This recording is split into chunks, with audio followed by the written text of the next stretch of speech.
JavaScript objects look simple, but they appear in almost every real project. In this video, we will go through 13 practical object patterns you can use for API data, forms, configs, and cleaner code. No long theory, just real examples with code. We start with object basics that show up all the time in real API and utility code. These patterns make functions easier to call, read, and extend. Welcome emails are a good example because the required thing is the user, but the subject, retry count, and tracking flag are optional settings. Here we write the function with a single options object, destructure the values with defaults, and then call it in 3 different ways. Now we run the script and look at how the defaults and custom values appear in the terminal. Let's break down why this works. When no options are passed, the empty object default prevents a crash, and every setting falls back to its default value. When we pass only 1 or 2 settings, JavaScript keeps the provided values and fills in the rest. The best practice here is to use configuration objects when a function has several optional inputs. Apply defaults at the function boundary so the rest of the function can work with clean, ready-to-use values. Imagine this handler receives a full user profile, but for logging and authorization, we only need 3 fields. We destructure ID, rename email to user email, and default role to guest when the API did not send one. Now we run it and compare an admin payload with a payload that has no role. Let's break down the result. The first payload keeps its admin role, so can access admin is true. The second payload has no role field, so the fallback value guest is used before we build the summary. The best practice is to destructure incoming payloads at the edge of the function. That keeps dependencies obvious and avoids passing a huge object through code that only needs a few fields. Next, we use objects to control program behavior. This is where objects become small maps for decisions, counters, and named actions. A checkout flow often has several named shipping methods. Instead of writing one branch after another, we store each shipping rule in a lookup object. Now we run the script and check standard, express, overnight, and one unknown method. Let's break down the output. Standard shipping is free at $80, but costs $5 at $30. The unknown drone method does not crash the program because we check for a missing strategy before calling it. The best practice is to use lookup objects for stable named behavior, like shipping methods, roles, or notification channels.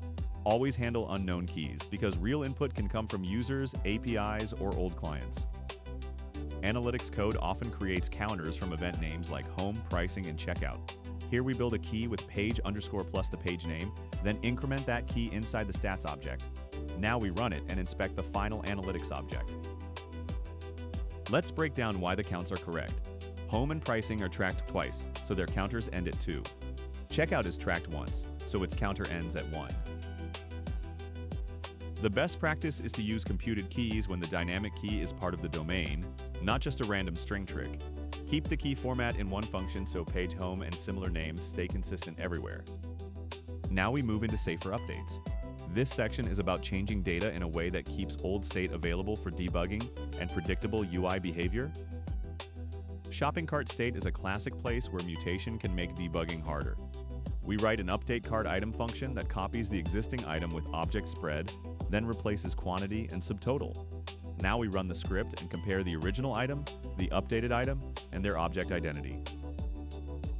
Let's break down the result. The original item still has quantity 1 and subtotal 120 because we never assign into it. The updated item has quantity 3 and subtotal 360, and the identity check is false because spread created a new object. The best practice is to use object spread for shallow updates in reducers and UI state. If the object has nested objects, be explicit about copying those nested levels too, because a single spread only copies the top level. In this section, we update object data safely, especially when the object contains nested state that other parts of the app may still reference. A settings screen should not quietly mutate the original account settings object, because another part of the app may still be using it. We create a function that copies the outer settings object, then copies the nested notifications object before changing email enabled. Now we run the script and check both the values and the object references. Let's break down why this works. The old settings object still has email enabled set to true, while the new object has false. The 2 reference checks are false because both the outer object and the nested notifications object were copied. The best practice here is to copy every object along the path you modify.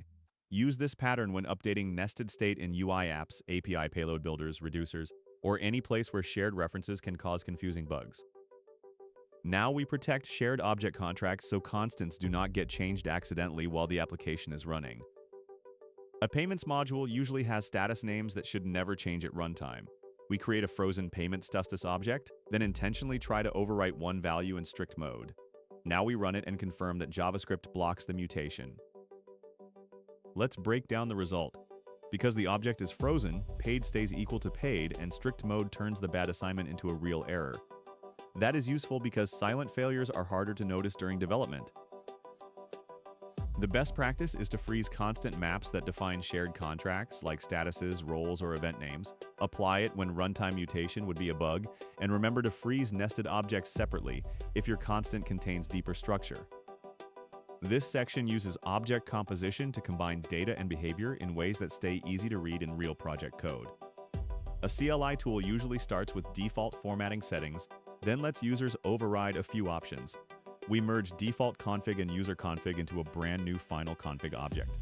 Now we run the script and compare all three objects. Let's break down the merge order. Object assign applies default config first, then user config, so indent size and color output are replaced by the user values. Use tabs and line width stay from the defaults because the user did not override them. The best practice is to merge into a new empty object when the original inputs still matter.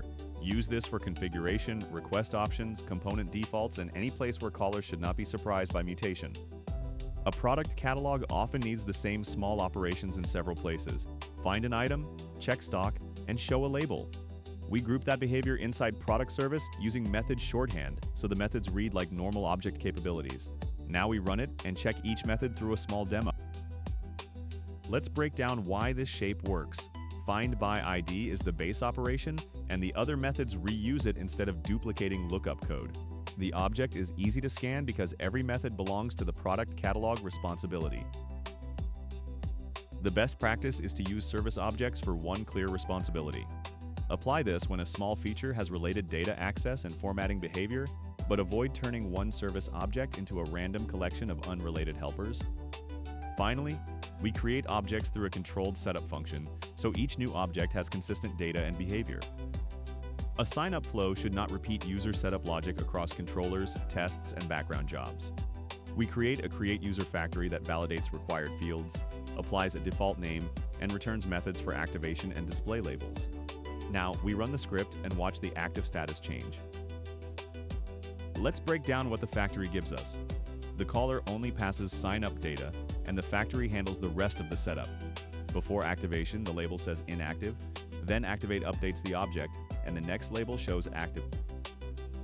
The best practice is to use factory functions when object creation has rules. Reach for this pattern when you need validation, defaults, methods, or setup logic that should live in one place instead of being copied around the codebase. Now we move into encapsulation patterns. These examples are about keeping object data under control instead of letting every caller change everything directly. A rate limiter is a good place to hide internal state because the counter should not be editable from the outside. Here we create a factory function with a private count variable, then return only the methods the rest of the app is allowed to use. Now we run the script and watch the limiter allow 3 requests, then reject the 4th. Let's break down why this works. The count variable is not a property on the returned object, so limiter.count is undefined. But the return methods still remember count because they were created inside the same function scope. The best practice here is to use closure privacy when callers should work through a small API. This is useful for counters, tokens, caches, and guards where direct property edits would break the rules of the object.